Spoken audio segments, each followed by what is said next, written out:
آفات نازل کر کے آپ کو جگاتا ہے، آپ کے ضمیر کو جھنجھوڑتا ہے اور آپ کو اس چیز کے لیے آگاہی کرتا ہے کہ آپ خدا سے دور ہو رہے ہیں. ٹھیک ہے، تو ہمارے اسلامک پوائنٹ آف ویو سے یہ ہے کہ ہم اللہ پر ایمان رکھتے ہیں. دنیا میں اس کائنات میں جتنی ہلچل ہو رہی ہے، جو کچھ نئی چیزیں نمودار ہو رہی ہیں، جو چیزیں جا رہی ہیں، وہ ساری قدرتی عمل کے ذریعے ہیں، وہ خدا کی حکم کے ذریعے ہیں، وہ خدا کے امر پہ ہی سب کچھ ہو رہا ہوتا ہے. تو زلزلے کی جو بات ہے وہ بھی خدا کے امر سے ہی ممکن ہے. بالکل بہر صاحب، ابھی آپ نے بتایا کہ جو ہمارا عقیدہ ہے، مطلب جب اللہ تعالیٰ انسانوں سے ناراض ہو جاتے ہیں تو وہ ہمیں شاکس دیے جاتے ہیں کہ بھائی ہمیں نشانیاں دی جاتی ہیں، راہ راست پہ واپس آ جاؤ. تو ظاہری سی بات ہے کہ جب اللہ تعالیٰ انسان کو کوئی بھی جھٹکا دیتا ہے تو وہ ظاہری سی بات ہے کوئی چھوٹے جھٹکے نہیں ہوتے، پھر اس میں نقصان بہت زیادہ ہوتا ہے. جب نوح کا طوفان آیا تو سائنس بھی اس بات پہ بڑی حیران ہے. سائنس کہتی ہے، بہت سارے سائنٹسٹ اس بات پہ جستجو کے لیے لگے ہوئے ہیں کہ جب نوح کا طوفان آیا تو انہوں نے یہ دیکھا کہ پوری دنیا پہ پانی گھوما، پوری دنیا پہ سیلاب آیا. کیونکہ ایسا ممکن نہیں ہے کہ پوری دنیا پہ ایک دم سے سیلاب آ جائے اور پوری دنیا سیلاب کی زد میں آ جائے، کیونکہ جو دنیا کا سسٹم ہے اسٹیبلٹی کا وہ ڈگمگا جائے گا. اس کی جو سچویشن ہے جہاں ہم آج بیٹھے ہوئے ہیں اس دنیا پہ، یہ ختم ہو جائے گی. واحد حضرت نوح کا سیلاب ہے جس کا آج تک سائنٹسٹ یہ پتہ نہیں لگا سکے کہ یہ کس شدت کا تھا، اس کی وجہ کیا تھی. ٹھیک ہے، انسان کو ڈھونڈنی چاہیے وجہ کیا ہے. اسی خدا نے انسان کو عقل و بصیرت دی ہے کہ وہ اس چیز کے لیے جستجو کرے کہ آخر یہ کیسے ہوا. لیکن حضرت نوح کا ایسا طوفان تھا کہ آج تک اس کے بارے میں کوئی پتہ نہیں لگا سکا کہ کس طرح سے پوری دنیا کے اندر یہ سیلاب آیا.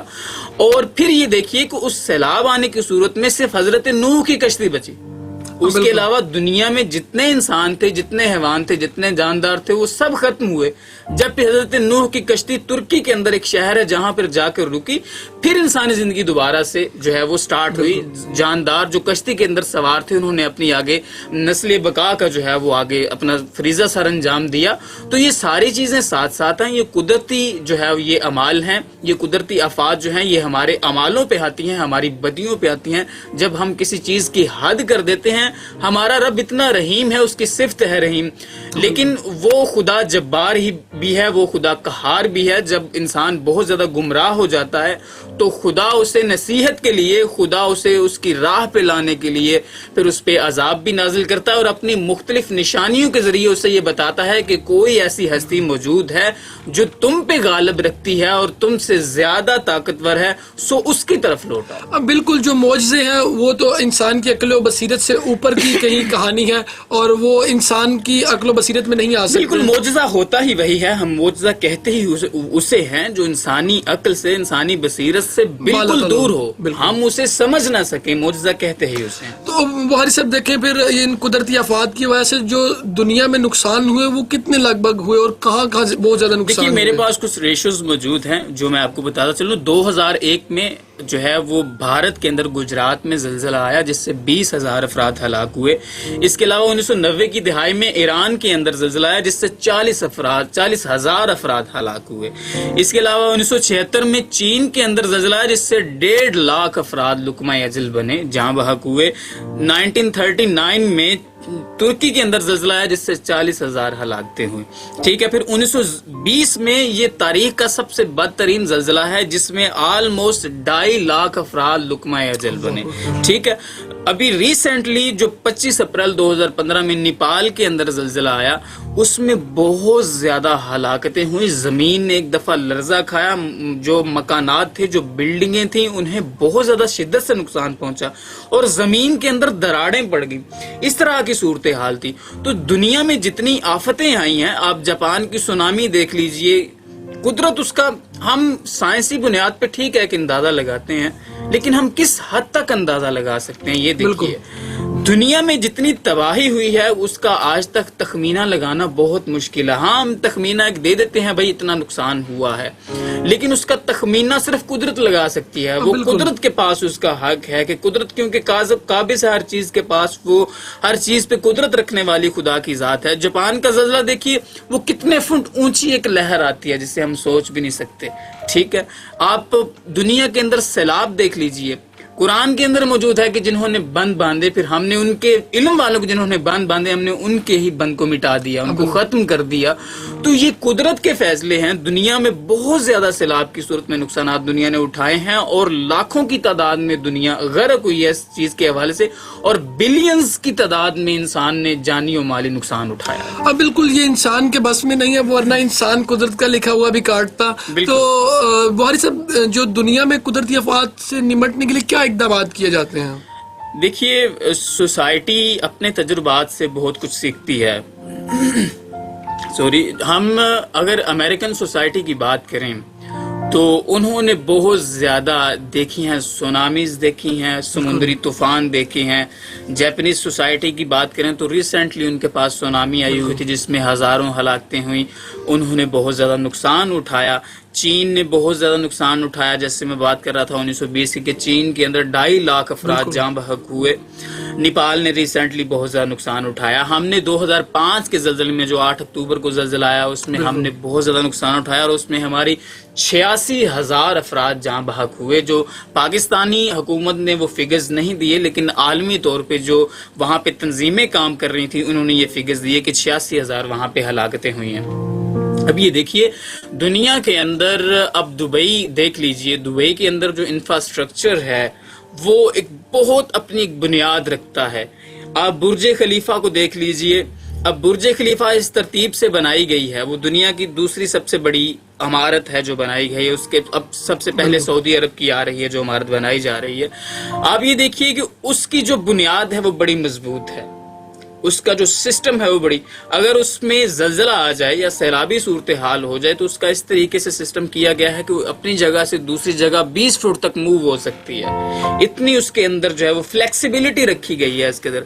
امریکہ کے اندر سسٹم یہ ہے کہ وہاں پہ جب بھی کوئی مکانات بنتے ہیں، جب کوئی ہاؤسنگ سوسائٹی وہاں پہ بنتی ہے جو وہاں پہ مکانات بنانے کے لیے کام کر رہی ہوتی ہے، تو اسے پراپر ایک اتھارٹی سے پراپر اسے لائسنس لینا پڑتا ہے، پراپر اسے ایک فائل بنوانی پڑتی ہے کہ ہم یہ مکان بنا رہے ہیں تو اس میں ہم کون سا مٹیریل یوز کریں گے، کتنا سریا استعمال کریں گے، کتنی بجری استعمال کریں گے، اور ہم اس کا ڈیزائن کس طریقے سے بنائیں گے. ان کی سب سے پہلی یہ پریورٹی ہوتی ہے کہ قدرتی آفات سے نمٹنے کے لیے کس قسم کا سٹرکچر ڈیزائن کیا جائے کہ یہ قدرتی آفات سے نمٹ سکے.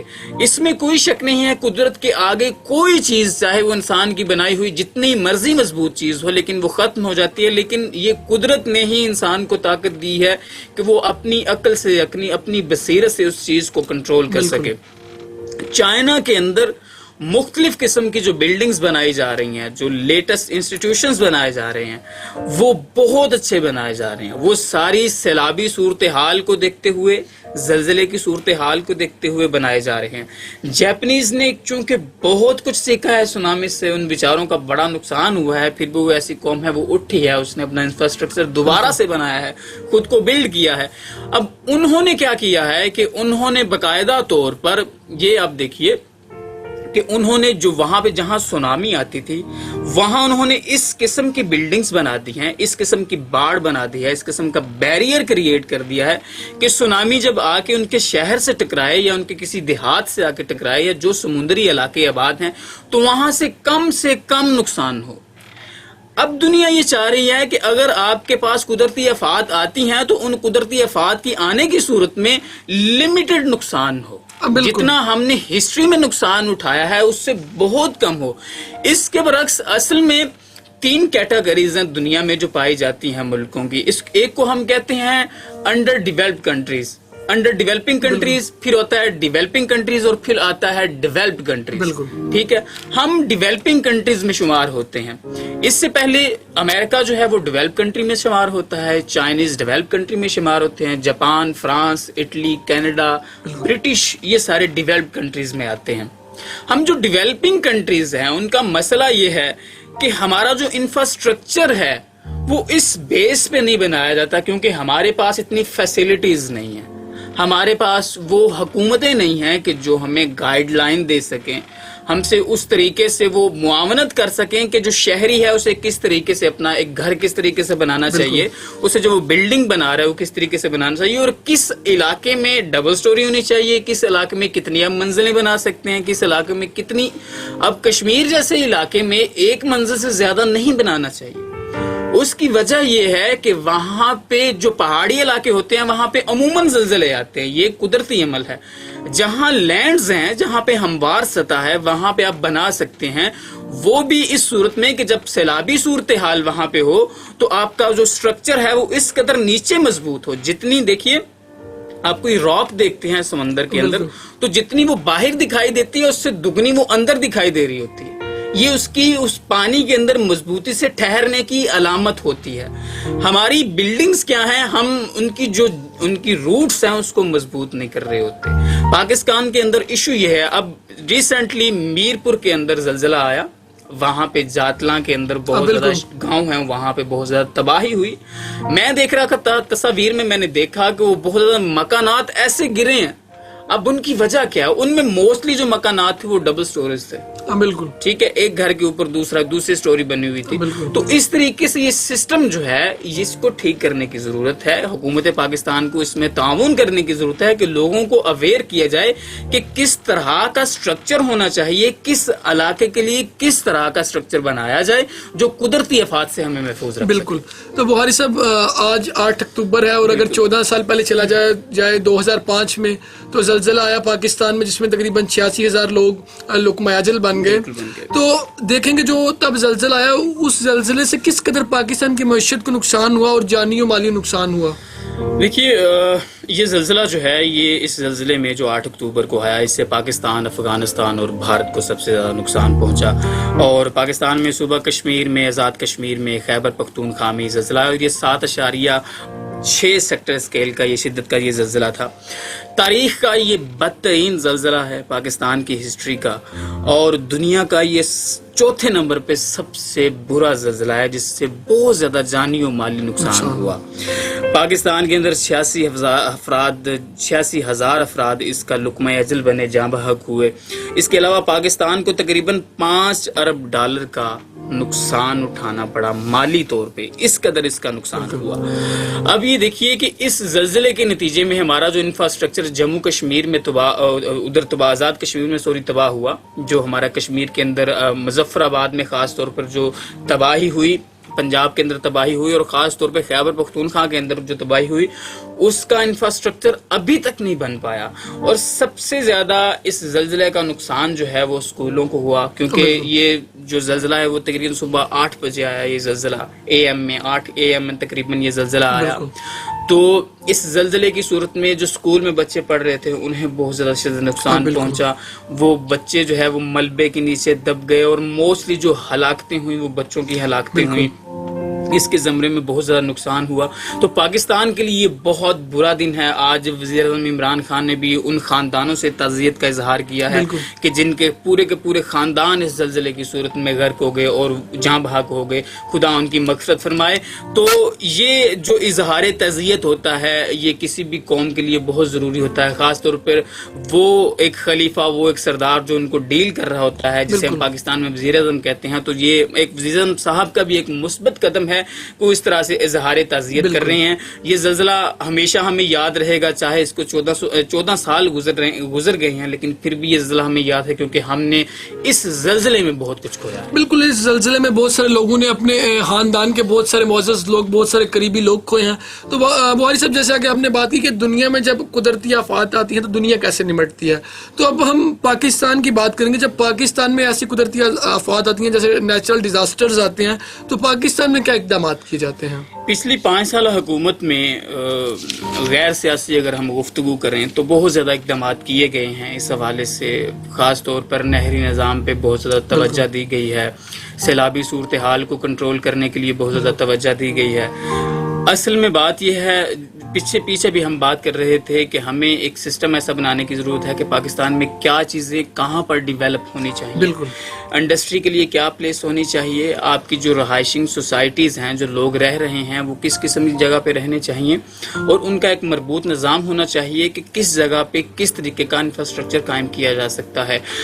ہمیں ہر سال ہمیں سیلابی صورتحال کا سامنا ہوتا ہے. ہمارے جو ہے وہ بلینز کی صورت میں مالی نقصان پہنچتا ہے. ہزاروں کی تعداد میں, سینکڑوں کی تعداد میں ہمارے لوگ لقمہ اجل بنتے ہیں, لوگوں کا سامان باقی نہیں رہتا. تو آپ دیکھیے کہ سب سے زیادہ پاکستان میں جو سب سے بڑا ایشو ہے ڈیمز نہ بننے کی صورت میں ہے کہ ہمیں سیلابی صورتحال کا ہر سال سامنا رہتا ہے. تو ہمیں ضرورت اس بات کی ہے کہ ہم جو ہے وہ ایک ایسی پراپر, یہ حکومتیں اب ریسنٹلی کام کر رہی ہیں ان چیزوں پہ, اور یہ بہت زیادہ مثبت قدم ہے, قابل تحسین یہ اقدام ہے کہ سب سے پہلے عوام کی جو جان و مال ہے اس کی حفاظت کی جائے. فیسیلیٹیٹ ان کو کرنا تو بعد کی بات ہے, لیکن سب سے پہلے ان کے جو جان و مال ہے ان کی حفاظت جو ہوتی ہے وہ گورنمنٹ کی اہم ذمہ داری ہوتی ہے, ریاست ان کو اون کر رہی ہوتی ہے. تو اس کے حوالے سے حکومت کو اقدامات کرنے کی ضرورت ہے کہ کس طریقے سے وہ ایسا ایک سسٹم بنائیں جس سے سیلابی صورتحال کو روکا جا سکے اور لوگوں کے مالی اور جان نقصان کو بچایا جا سکے.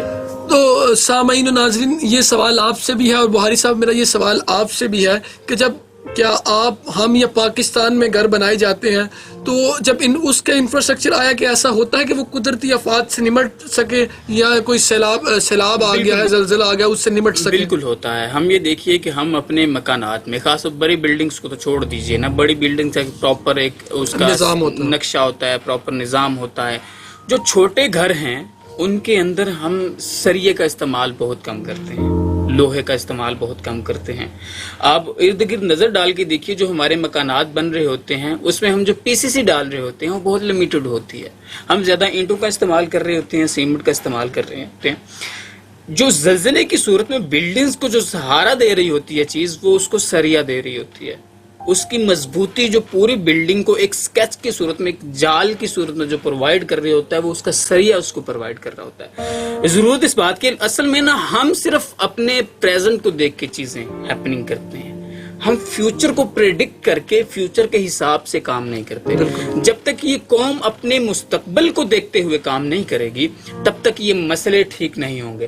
ٹھیک ہے, مہنگائی ہے, ہر شخص کسی نہ کسی طریقے سے پیسے کی بچت کرنا چاہتا ہے, لیکن آپ یہ دیکھیے کہ سب سے امپورٹنٹ بات ہے کہ آپ اپنی بلڈنگ کس طریقے سے بنا رہے ہیں اور اپنی فیملی کی آپ کس طریقے سے حفاظت کر رہے ہیں. اس سے بھی زیادہ امپورٹنٹ کام یہ ہے کہ اس طرح سے آپ لوگوں کو نہیں سمجھا سکتے. اس کے لیے گورنمنٹ کو باقاعدہ ایک انسٹیٹیوٹ بنانا پڑے گا. وہ انسٹیٹیوٹ اس چیز پہ ورک کرے کہ جو غیر قانونی طور پہ گھر بنا رہے ہیں, جس میں ناقص مٹیریل استعمال کر رہا ہے, اس کو جرمانہ کیا جائے. اور دوسری بات یہ ہے کہ کوئی گھر بھی بغیر گورنمنٹ کی پرمیشن کے نہ بنایا جائے, بالکل پاس کروایا جائے. پہلے اس کو پاس کروایا جائے اور اس کے بعد یہ گھر بنوایا جائے.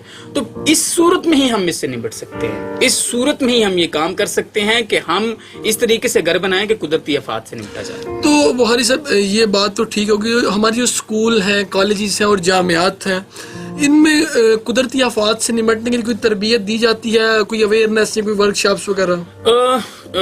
جو 2005 کا جب زلزلہ آیا تو اس کے بعد تھوڑی ہمارے سلیبس میں چیزیں یہ تھوڑی شامل کی گئی تھی. زلزلے سے کیا نقصان ہوا, ہمیں کیا کرنا چاہیے, خاص طور پر جو ورک ہوتا ہے, جو جلد ہوتی ہے, اس کی سائڈ پہ یہ چپساں کیا گیا تھا تصاویر کے ساتھ. لیکن ضرورت اس بات کی ہے کہ لوگوں کو باقاعدہ طور پہ اس چیز کے لیے ٹرین کیا جائے.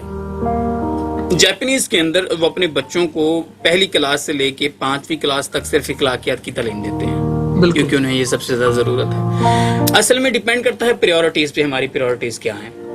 دنیا میں جہاں بھی بہت زیادہ قدرتی آفات آتی ہیں وہاں پہ ان کے بچوں کو ٹرین کیا جاتا ہے کہ آپ نے جب ایسی صورتحال ہو تو اس طرح کا بہیو کرنا ہے. ہم اس طرح کا بہیو نہیں کرتے.